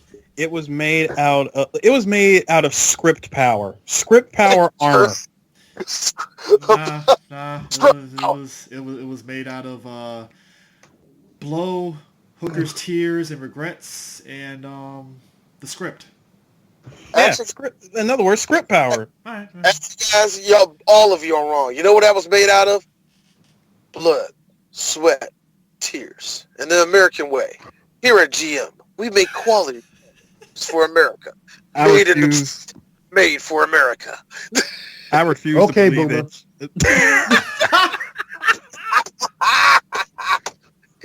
I refuse to believe that General Motors had anything to do with the structural integrity of that car. I don't think General Motors wanted to have anything to do with this movie, to be honest. I'm sorry, wait. You can't put me yours. What? You cannot do that to me. I doubt that this shit had anything to do with the structural integrity. And as soon as you said that, I just imagined like a random Chevy Nova blowing up. First off, don't put that on Chevy Nova. That's one of my favorite cars. Don't do that shit to me. Nigga, Novas and Ford Galaxies blew up for no fucking reason. I hate you because I love Chevy Novas. My dad owned one and that shit didn't blow up. I mean, maybe, I don't know. Novas are nice, but my man stole that nigga's Malibu and went for that wasn't Malibu. All I know is Medagger. That's from the dollar store Malibu. I just like how Medagger and his boy in the back threw. It was like the end of Terminator 2 and shit, where they threw everything at that fucking car, and RoboCop is still driving it. Like nothing was stopping it. The motto of the movie is, well, if it has a fucking engine, as long as the engine's intact, the car still goes. Let's go. Tell you the truth. Tell you the real truth. Now I see why Willie Dynamite wanted to get his Cadillac back. Nigga. Hey, now we know why. Can we be real here? Like our let's be real, Eric, Chris. The only thing that was missing was Starfire saying nothing stops the Batman. That was the only thing you could see. I mean, everything at him. I mean, let's be real about this, right? Like, our parents back in the day always say cars like a deuce and a quarter were built like tanks and shit, right? I really feel this movie tried to take that to another extent. And I'm like, okay, guy, I get the joke here, but no, not even those cars were that tough. All right, come on. I will say it again. Made in Detroit, built for America. I mean, God. Around, whatever. You know what I mean? Yeah. But I guess apparently that pit mobile was a deuce and a quarter. That had to have been. Hey, man, that thing was made out of that thing was made out of the director saying, "Okay, now it falls apart." So the residents they get invaded by the rehabs and stuff, and CCH Pounder pulls a COD last stand against the rehabs, and she didn't need to die. I'm sorry, she didn't. Haven't really talked about. Not only does she not need to die, she also did not need to no-sell her death. Man. Yeah. Let's make this very clear because we haven't really talked about her. CCH Pounder in this movie is pretty damn good as a leader, as a no-nonsense leader. She's good at it anyway. Free Amanda Waller, basically. Yeah. If there was a Suicide Squad in the 90s, that's Amanda Waller. Yeah, CCH Pounder could have played Amanda Waller. Yeah. She's really good in this movie, and it sucks that they had to kill her off because reasons. You could just kill one of the other white generals off or something. Boom, done. You have to live to the end of the movie. Nah, we got to kill this Harriet Tubman type character off because Frank Miller don't know how to write for women unless they're little girls or they're fucking sluts. I mean, and like they've invaded and she's helping her. When she busts out that big ass fucking machine gun, I was like, oh shit, she about to fuck up some people. I was like, damn. I like how she was going to kill off Stephen Root way earlier in the movie. I like how she. Look. That's black women intuition. She already sensed the fucking from him from jump. Let's be real. I know you, motherfucker. I know you evil, but I'm gonna give you a chance. All right, I'm gonna give you a shot. What it is, it may be Jesus, it may be me just being stupid, but I'm gonna let you live. but she turns into Bill Duke on us, y'all. You give away our position like that again. I'll bleed you. I mean, after you give away the position the first time, people, I'm like, nope. I would have been like, that's it. I mean, I bleed. You're quiet. So basically, in the process, you know what? I'm gonna say this before we move on with CC Pounder. I honestly think she should have. If there was a Harriet Tubman movie, she should have played that back. They did one in the '90s. She definitely could have been Harriet Tubman. That's not even no doubt about that shit. I think it really just. I think the reason why we had to mention it because I agree with you, Duke. It's just that she always have had this commanding presence with her acting, where if I'm going to be the leader, she's like, everybody shut up. It's like, okay, everybody shut the fuck up. Yeah. She's just that type of actress, yeah. So yeah, it sucked. Here's the funny thing. I am less mad about her dying than Lewis dying, though. Yeah. And I say that because her dying was kind of expected. Lewis dying, it didn't make any sense, and it was just carried so terribly. You know what I mean? So yeah, it's a little bit different between the two, but yeah, there was no need to kill her off. Now the thing of it is, as it's hoping, Dr. Lazarus and the kid Dr. Lazarus in the process. She gets taken back by OCP and stuff for questioning and stuff in terms of her involvement with the resistance and stuff. And the little girl follows her through the OCP building and the vents and stuff because, I guess she managed to somehow escape or whatever. So there's a little subplot with that where she managed to know how to stay in the vents and all that without burning herself or falling and somewhere hack into OCP facilities. And what it ends up running into is what laptop does she have, Chris?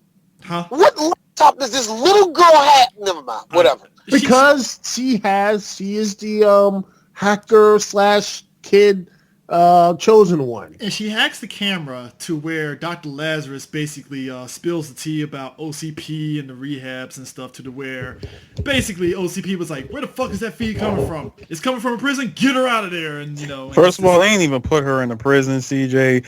From the looks of it, that girl was in the freaking janitor's closet. Now let me be real about this. You're OCP. You mean to tell me you couldn't find a prison for this chick? You just say, no, just throw her in a janitor's closet. Just throw her in there. Fuck it. The best part I'm sure that won't. I'm sure that's not going to blow back on you whatsoever. All right, now here's the part. Now we come into we get Johnson putting pressure on motherfucking police force because there's only one police precinct in all of motherfucking Detroit.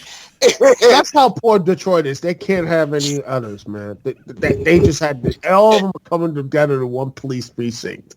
That's how poor it is. Then he mentioned his pitch and all that, and then the chief did what I would have did. Threw my motherfucking badge on the ground like, nah, nigga. I can't be doing this no more because we ain't about to kill the people.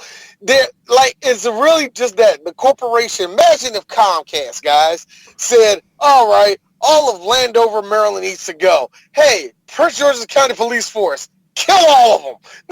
Fuck them. Fuck them. Well, yeah. I mean, that's terrible. But if it was Waldorf, Maryland, I would see the point. I don't know, man. Waldorf might be a force to be reckoned with here, as far as we know. First of all, they wouldn't even try to set foot in Waldorf because you need a passport when you go on to Waldorf. I'm gonna get each and every single one of y'all motherfuckers that say that shit too, by the way. I will say this though. We said that never would happen. Jack King Cook kind of did that when he brought the Redskins into Maryland. He really did. He really did.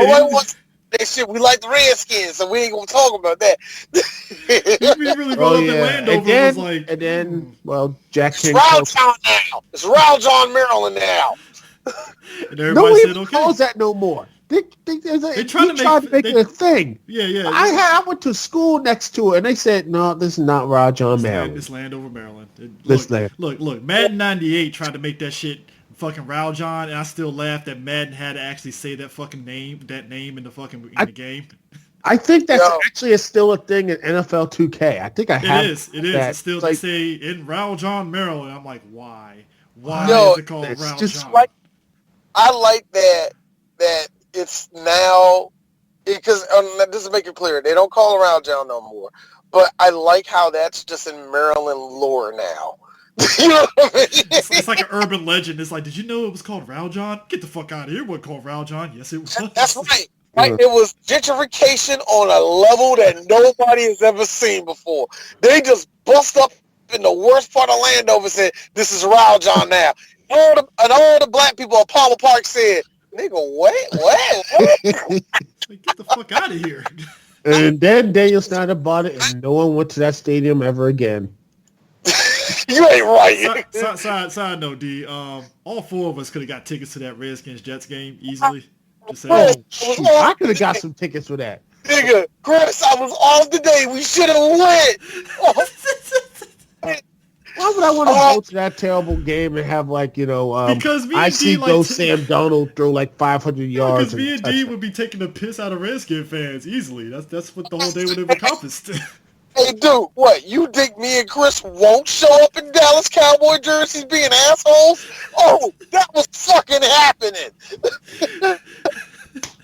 Come on, now. No, here's the thing. You want to talk about coming to the party late? I like how Otamo and Robocop were in sync on coming to the resistance base and it's emptied out already, and they're like, I guess we're the only two people here, huh? Yes. And then pretty much. He did exactly what I thought he would do. Otomo, it turned into motherfucking. You ever see Initial D, and it's the much faster car going against Tack, and you're like, oh man, Tack ain't gonna win this. He went against the Evo the second time, the rematch. And then Tack does some, this is be real shit you cannot do in real life and win. Well, let's make that even stupider. Oh, you mean like that time when Tack? You mean like that time when Tack was jumping the curve? You know what? I got it. Look. That's skill, sir. That is skill. Okay. That's skill, but also real shit. You're going to have to explain to me how that can actually fucking work in real life. Oh, it will. It's just your shocks are going to be like, hey, fuck you. Shit. Anyway, look. Let's stop talking about something much more. All I'm saying is, even as a kid, this fight boggled my mind because Otamo clearly is superior and he's doing backflips, kicking Robocop to the ground, basically playing with his food. And I'm like, Otamo, sweep the leg. What are you doing? You know what? You already know what went through my mind when I saw him do that move, of him doing that front flip and drop kicking Robocop and flipping over him. By the way? Yeah, and then flipping over him again when he did it. I immediately went into Botchamania. Oh my God, he's agile. No, for me, it reminded me of you. I don't know if y'all had this problem like I had with my cousin. When my cousin figured out how to do that one move with Ray, when he found out how to do that, That's what it looked like to me. He just or kept just someone just doing the same, sonic, not sonic boom, but that sonic kick that guy. Somersault kick. Yeah, every time. Somersault. Every single time. I'm like, yeah. It's like even Murphy, who's losing power at this point, is looking at him like, I mean, you're gonna kill me or what, man? I'm kind of waiting for the kill shot here. I like how this nigga Otomo drop kicked this motherfucker perfectly in the eyeball and actually disoriented motherfucking Robocop. No, I think drop kicked him in the chest, and that was it. Like perfect drop kick, and and that's the thing, and that's how young Randall Orton realized he wanted to be a wrestler. The equivalent of this fight is when you're facing off Paul and Tekken, and you did a 90% combo, and you're like, I want to win. And all of a sudden, Paul hits you with the and you're like, how did I lose all that health? What the hell? Yep. The second I like how he had enough time to put on the attachment, and now fire. And Otomo didn't move, and when he didn't move and his head blew off, these exact words: "Fuck this movie." Robocop shot you want to know launcher in his You want to know where they face. really You want to know where they messed up? Otomo, if anything, he should have deflected that grenade. I thought he was gonna cut it in half. Or cut it in half. That would have been amazing. But but that's probably the reason why the budget ran out. He had a low budget to work with in the first place. Like we can't you try to do that? No, man. I'm sorry, the budget ran out, so you gotta take that grenade to the face. You gotta take it like a champ. Actually, I think it was like that. I think really what happened was Frank Miller was like, "Oh shit, yeah. How do I? Oh shit! How do I fucking kill him?" I mean, there's supposed to be an ending to this fight, isn't there? Yeah. Fuck! And think that far ahead. And this is where the movie all of a sudden it goes nuts, because right after that fight and Robocop's lying on the ground looking at the rocket pack, he crawls to it. Yeah, he crawls to it and stuff. We cut to Sergeant Reed down in Cadillac Heights with the Resistance, and they're basically having a powwow of what's going to happen to Cadillac Heights now. And that's when... Actually, no. The Resistance is talking, and then that's when basically the last of the police force, all 20 of them, roll up to Cadillac Heights, and this is like... And they're like, hey, the rehabs are rolling up in here to fucking kick your asses out, and we're going to help you, so let's kick these sons of bitches' asses. Wait, hold on. Prior to that, let's talk about the most epic moment ever, which was the Detroit Police Department officially walking out on OCP, and CJ over here trying to be the voice of reason and convincing them to stay with OCP. He's like, he's like, come on, you guys are all you all are employees of OCP. Remember you're jeopardizing your retirement benefits. Gosh dang, could you sell out even harder? I don't think it's possible to sell out even harder, but then again, YouTube happened, and well, that stuff comes up. I mean, man, you hate to see it, but you knew this was coming from Johnson. These motherfuckers pulling up there with all... I like how they showed up there with, bulletproof vests and shit, and just got the rebels out there with, umbrellas and tinfoil, Well, D, you forgot that the residents of Cadillac Heights, they own their own weapons, whether it's revolvers and, muskets and stuff. They don't really have advanced weaponry in Cadillac Heights. Yeah, a whole lot of shotguns, man. But in movies, let me tell you something, guys. Shotguns don't work long range. How is it that video games figured this out, but somehow this movie was like, nah, we're going to sit on this roof and shotgun the fucking damn rehabs from the roofs. That's going to get them. So I don't know what video games you're playing, but there's some of those shotguns work, and they do. There's some games They're there's a shotgun. on the roofs, Duke, and those guys look like they were about a good, half a mile away. Maybe they're sniper shotguns. I don't know. Work that way, nigga. And they really don't work. It's the future, so you don't know what type of future shotguns have. First of all, they might not work that way, but I will say this: shout outs to the B-roll clip of old lady with the machine gun.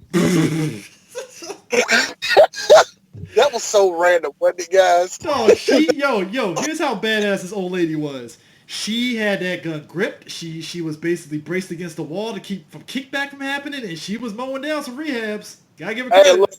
Hey, look, Ethel has been. She about that life, dog. She knows that stuff, man. She's like, look, Like, I can sue some of those those punks out there. I can finally get those punks. Oh, no. She's reminded me of that old lady from the TMNT, the old 90s cartoon. Yes! Yep. She kicks over the motherfucking shopping cart and take out the motherfucking hammer. That's the same woman. You can't convince me that's not the same. That's the same shit. I believe. That's the same one. She left New York and moved to Detroit. Right, like the whole thing is crazy because they got all the police cars lined up. They got stuff flipped over and stuff. It ain't like, look, you're facing off against a bunch of punks with advanced weaponry. Which, by the way, when OCP is gathering all those rehab dudes and the like the gang peoples and stuff, I like how all of them are looking at the weapons like they're like some sort of primitive like stick. Like, what's this gun? What is bulletproof vest? What's that? Let me put the knife on it and see what happens. I'm like, these guys never wielded a gun before. Like, what's? Because I told you, CJ, I told you. The splatterpunks are nothing more than great value Night Slasher and the New World. Did you also like the one Spider-Punk that apparently loved that grenade launcher so much? Oh, absolutely. Yeah. He was great. You know what the best Splatterpunk was? When they was all putting on this stuff. I like how that one Splatterpunk that had a mohawk was trying to put on a helmet and didn't know how to put it on. That shit was actually funny to me. Kid, you're going to have to cut that mohawk off. That's the only way that shit's going to work. Oh, but no, Reed had the fucking nerve to hit the hold the line type move on these. Like, don't fire until it's absolutely necessary. I'm like, that motherfucker got an AR-15. Y'all better start now. And then the tank came through, and Reed is like, "Whoa, we're fucked, aren't we?" Yeah, I'm like, you knew it's fantasy that they OCP coming to take and then the black officer, don't worry, we got some coming up too. And then you see like some of the rest of the SWAT and the police officer coming with a tank on their own and just like, nah, boop, boop. I thought that would have been that, but they can only afford one tank in the movie, obviously, because you want to know why? Because actually, you know what? Fuck all that, guys. With all this shit going back and forth, you know what? Only thing I hope that happens is something really, really, really stupid happens. Oh, like when one of the Resistance guys gets shot and he's like, "They're winning." That was funny. But no, something really stupid and cheap looking and something that doesn't age well at all happens right now. What's that loud F-16 sound? And then you see Robocop flying, doing his best, I wouldn't say Superman impression, but like a broke down version of Neo in the Matrix. We saw what we saw was the trailer. Oh, I like how Reed all of a sudden he jerked himself off like, "You get a Robocop guy." Yeah. And then he just stopped it and just. No, actually, you know what? Not you guys. Eris. I know Eris back was like me. The film quality just went to hell. What happened? Yep. Oh, the film quality on that shot alone. I'm like, God, you can just breathe and eat the blue screen. I'm just saying, my man saw Robocop in there with the rocket pack. Wouldn't you get the fuck out the tank at that point? Well, you saw him attempt to get out of the tank, but the first thing he has to do is just scream, "Ah!" Because apparently he doesn't know how to open the hatch of a tank. Like, "Ah!" Real talk, Chris. Real talk. That was the fourth best thing about that movie.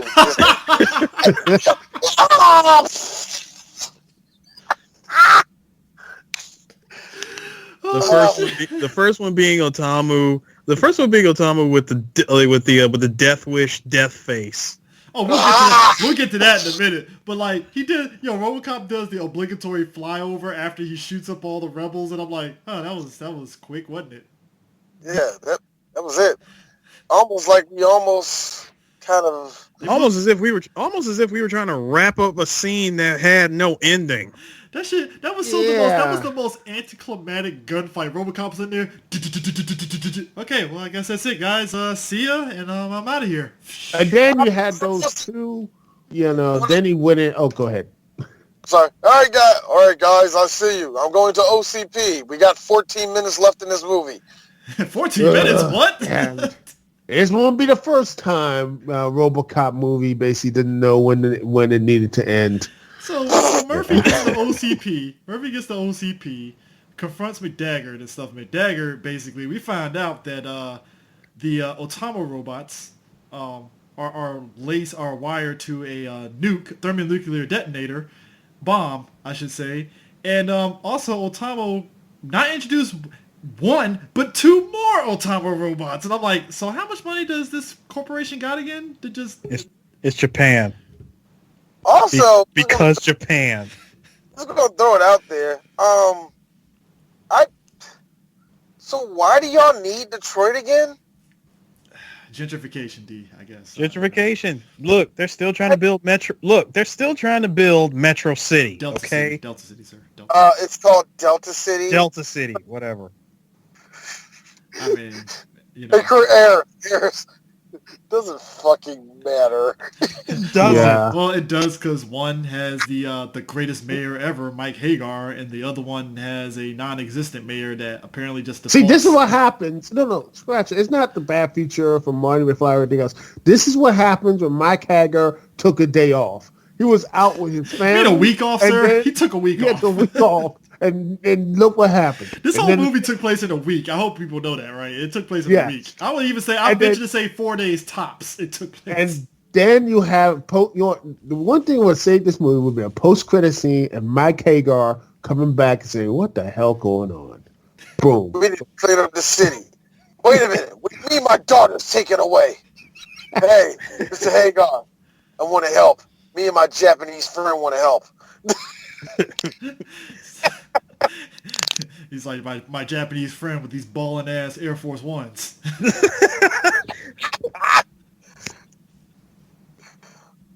Oh god! So Robocop rolls up in there, and both Otamo robots, which you think with two advanced cybernetics, it's like, well, Robocop's fucked, ain't he? Nah, Robocop turns around, shoots one in the face, and the face corpses. Gosh, that look fake. That face, ladies and gentlemen, will. You know, I'm surprised knowing that they have. You know, I'm surprised Macho Man hasn't used that face. You know. Well, I would have said give WCW some time, but even I'm willing to give WCW enough credit not to go that low. But this is the same company that had like a heel called themselves the Final Solution in the 90s. So all right, I retract my previous statement.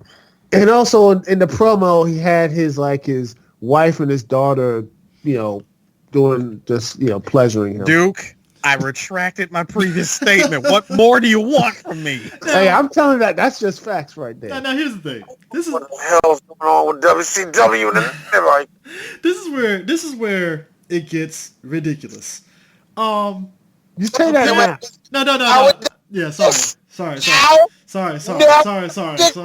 This is where the movie just apparently, in a movie that already is in no fucks given territory, it goes past no fucks given, and they just burned the script at this point. Apparently, in order to hack, the hacking was already garbage in this movie, but apparently Jill Hennessy and this little girl got to button mash the computer in order to hack the both robots together. Question: how are they able to wirelessly hack the Otamos? Because screw you. Bigger question. You know what? There's about a good 7 minutes left in this movie. I don't care anymore. Even bigger question. D. Shaw, 3 Black Geeks. All right. Why'd y'all kill Lewis again? Because of reasons.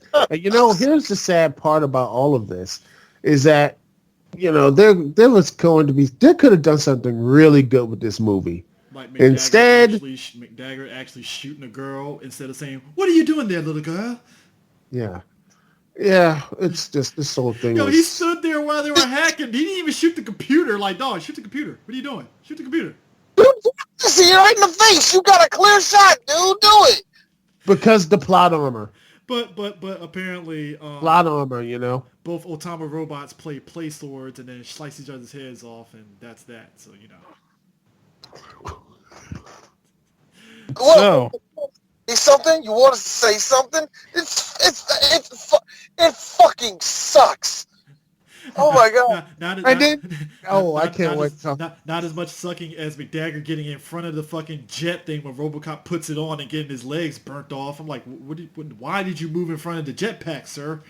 Because it's a British idiotic villain, and it's just that's what they do. And by the way, I love the fact that, oh, you killed those Japanese robots. That was a failsafe, you fool. It was a nuclear bomb. You're all what dead. idiot makes them a nuclear bomb? Like, what the fuck were you thinking? Okay, I got a good question. What, in any type of form outside of a war zone, would that thing actually be needed for? Bear in mind. You need to blow it up like that. Hold on. Bear in mind, he got that from Kanemitsu himself. What? I don't know. Whatever. But I like it just like he said, like we're all dead. That was at the 20-second mark. Not today, show. Bum, bum, bum, bum, bum. He grabs both the girls, flies out within the 20-second mark, and gets out of there. No! And then flashes into like a negative and stuff. First off, how does that girl on top of the rocket pack and not get burned, 3rd-degree burns a little bit? Hold on, it's even better. It's actually even better. She was on top of RoboCop at first, and then RoboCop's carrying her in the next shot. Yo, this movie is the explosions. I have to say, it's one of the worst explosions I have ever seen in them. I'm not fucking playing around. This is not me trying to be extreme or nothing. That was one of the worst explosions I have ever seen in a movie. It was like boom, boom, boom. You want to know what makes the explosion even worse, D? Is the fact that explosion was a transition to the next scene. Oh God! And then we get the debacle of Kinemitsu gets there, and at this point he's already before he sent his robots early in the movie, he was looking at Rip Torn like, hey, don't fuck this up. I'm sending you my best robot. Do not fuck this up, right? So when he gets there and Rip Torn is telling him like, hey, we can still gentrify this area. It's gonna be great. It's gonna be awesome and da da da da. He basically fires him on the spot. Like, nah, fuck you. You're done. Yeah, that was great. That was great. At the same time, I got a feeling he would have said, let's do that. You know what I mean? You know what I mean? I feel like that in real life. And the thing of it is, too, is that at this point, he bows to RoboCop. Even though he set the nuclear bomb and everything else. He bows to RoboCop for supremacy. I'm like, really? Why? Because respect. I guess. Why? You bested all of my Otamus. By luck. I don't know how a slow-moving robot like you managed to beat Japan's best cybernetics.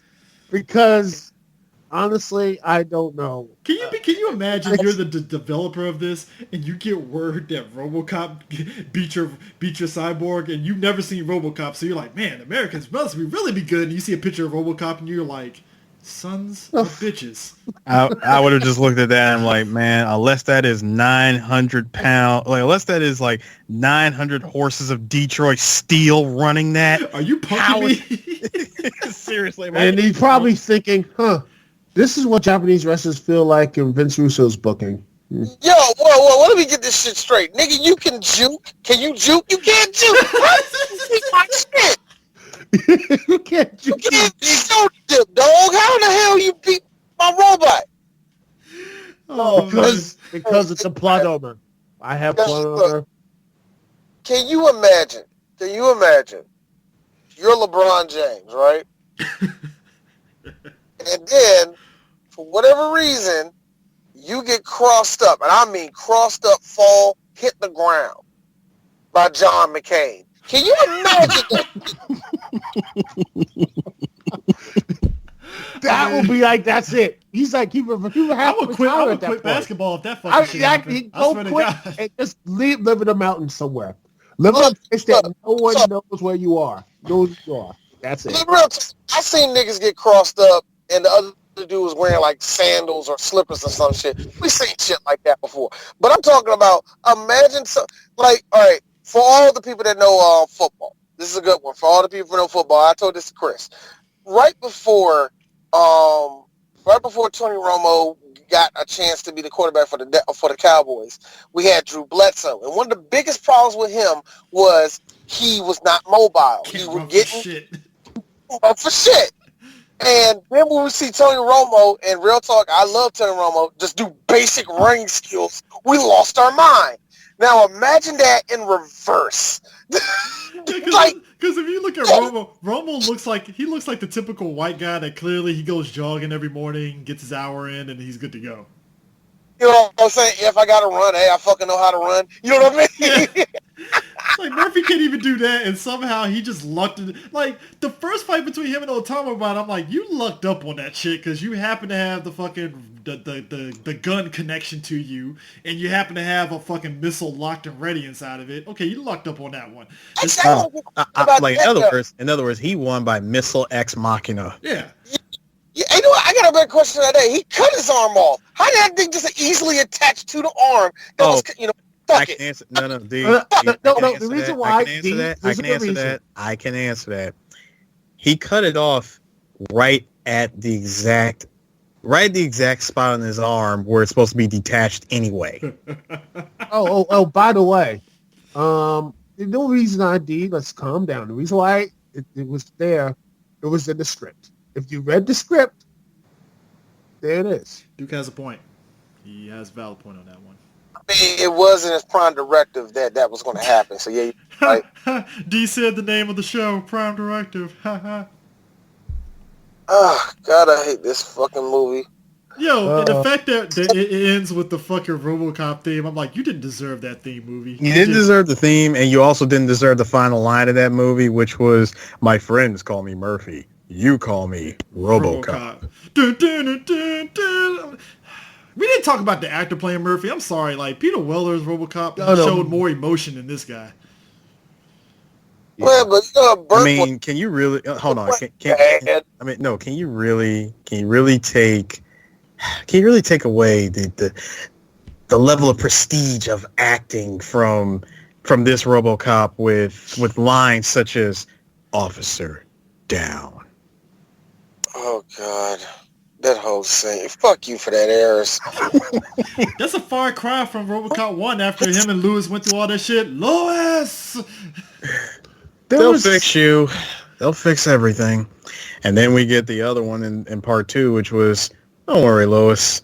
We're only human." That is the best line from Murphy that's better than this fucking movie. That one line is better than all the dialogue in 3. I'm like, yo. Like I said, I didn't like the second one, but that ending to me was so bad, I love it. You know what I mean? We're only human, Ratchet. And I'm like, you know what? I'm like, and it's still going back to our previous podcast. Like, really, movie?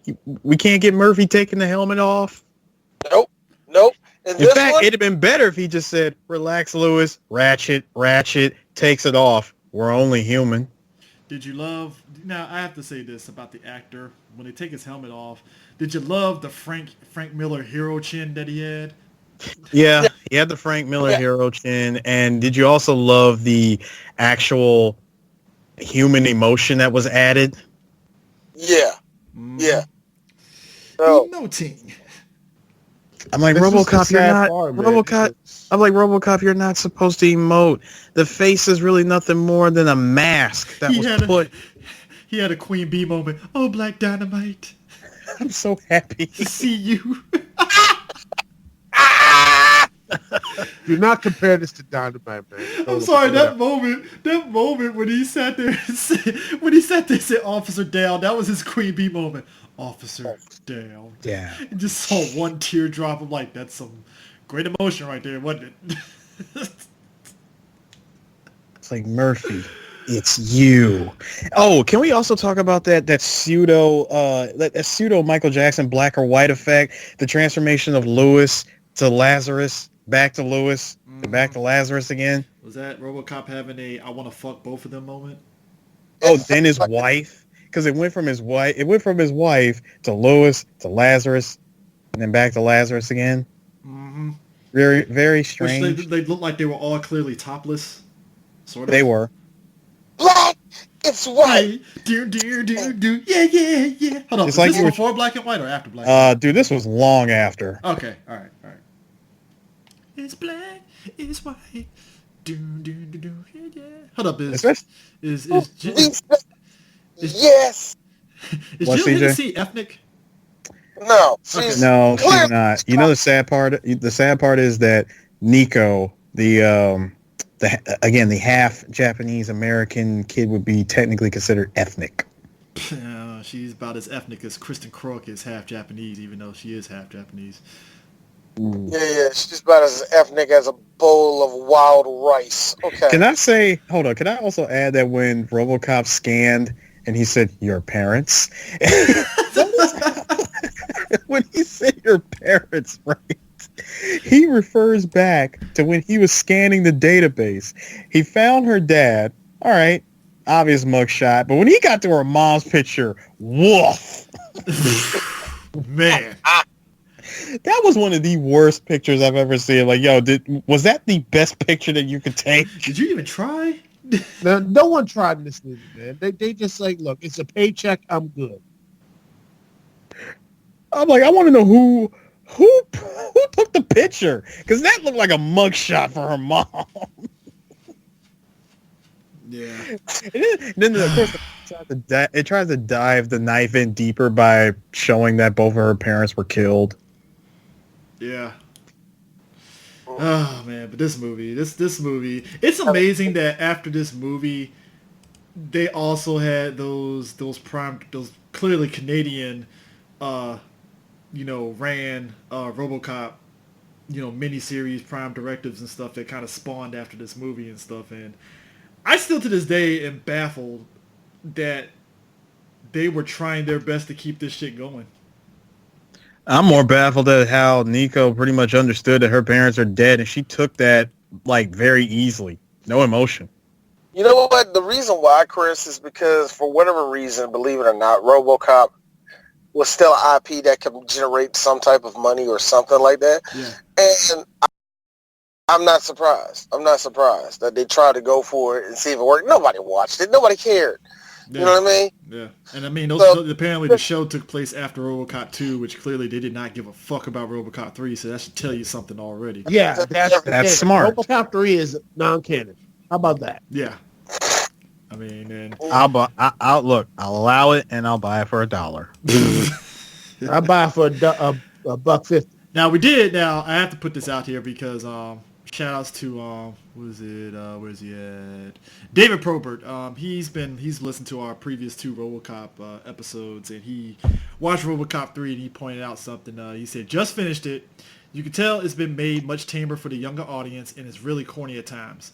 But while I think it's a better film than 2, it probably might be down to the cast. The whole robot ninja subplot is totally pointless and should have been cut. Yeah. Yeah. Mm-hmm. Yeah. Yeah. There was no point of it. I agree with that. Yeah. You could just have him try to take down OCP. You know what it really was? It was one of those things where he went up against something in the first 2 movies. He has to go up against something this one. Him just taking down a corporation while protecting everybody doesn't seem good enough, I guess. You know what I mean? It has to be some robot he had to take down. I think that's really what it is. How about the fact that he officially decided to take down OCP when his partner gets gunned down? He didn't. It wasn't like OCP was not doing this shit before. But then again, whatever, man. The movie needed a reason to exist. So let's kill off Murphy. Let's kill off Lewis. Why not? Man, and then of course next time you hear us that remake, lots. There was a. It's really like this would have made it dumb, but it's Frank Miller writing, and he could have did this with Lewis. Like with the death of Lewis, we could have got Robo Lewis, aka RC from Transformers. I fucking hate you. This is why I tell you stop talking errors. This is why I tell you to get into the corners and never come out of them. But I'm right. Oh, he would have made her RC like all the way. Him and all that. Won't even fire a gun. You know what I mean? It's like, won't even fire a gun. You somehow survived everything. I hated how RC, like I always thought they wrote RC as the worst woman ever, but I don't think, and like, yo, man, whatever. I mean, it's like I told Sue here, like when it comes to like the More Than Meets the Eye comics, like they made RC and a lot of other lady robots actually like 3-dimensional characters. So it's like that cartoon just really didn't do her justice at all. I think the cartoon, but that was the problem with 80s cartoons in general, man. They had this idea of that.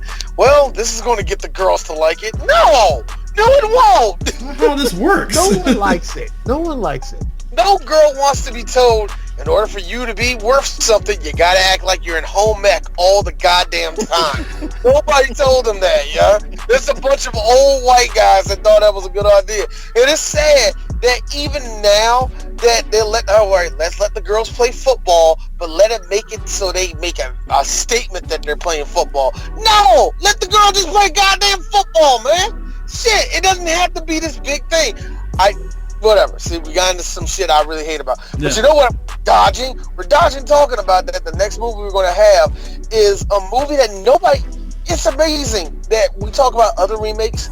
I don't hear nobody talking about this or the Total Recall remake. I'll say this though. I think when they were talking about the Robocop remake, much like the Total Recall remake, the people behind the movie put so much stock on all that nostalgia stuff, they didn't put much emphasis on the script itself, and that's the problem. Yeah, and I think that's what we're going to be seeing. Hey guys, you like Total Recall, right? 3 tits! I swear to fucking God, that Total Recall remake, they put so much goddamn focus on the 3 titty chick. It was ridiculous. I don't even remember. Hey, look, man. When you don't have Arnold, what's your selling point at this movie? At this point. Yeah, exactly. It was so funny with Total Recall. It was one of Arnold's better acted movies, actually, when you really look at it. It's not even that was actually interesting too. Yeah, it wasn't like it was a bad movie at all, man. But you know, whatever. Didn't Verhoeven did that too? I think he had a part in that. I think he did do that. I think he did do that movie. Yeah, I think he did do that movie. Yeah, but see, that's kind of funny. See, we're doing another one but we were doing Robocop. With Robocop, what I can remember of it, and we'll talk about it when we get there, but what I can remember of it was me liking the look of the new Robocop, and that's where it stopped. Like everything else, I fucking hated about it. Sam Jackson in his shitty wig. Nigga, actually, I'm not going to do that because I don't remember much about it, but I remember him being something I liked. Yeah. But then it was stupid as hell to me. Yeah. So I don't know. Anyways, yeah, that's it for Robocop 3. Yeah. I think we done. We spent a lot longer on this than the other two. Isn't that a trip? Well, there's a lot more interesting things to talk about. What are you talking about? We did this joke in record time, motherfucker. The other two went for 2 hours. This one, barely. Awesome. True. This is true. But anyways, guys, we will catch you guys later. Peace out. This is an MB13 production. Fly melodies. Thank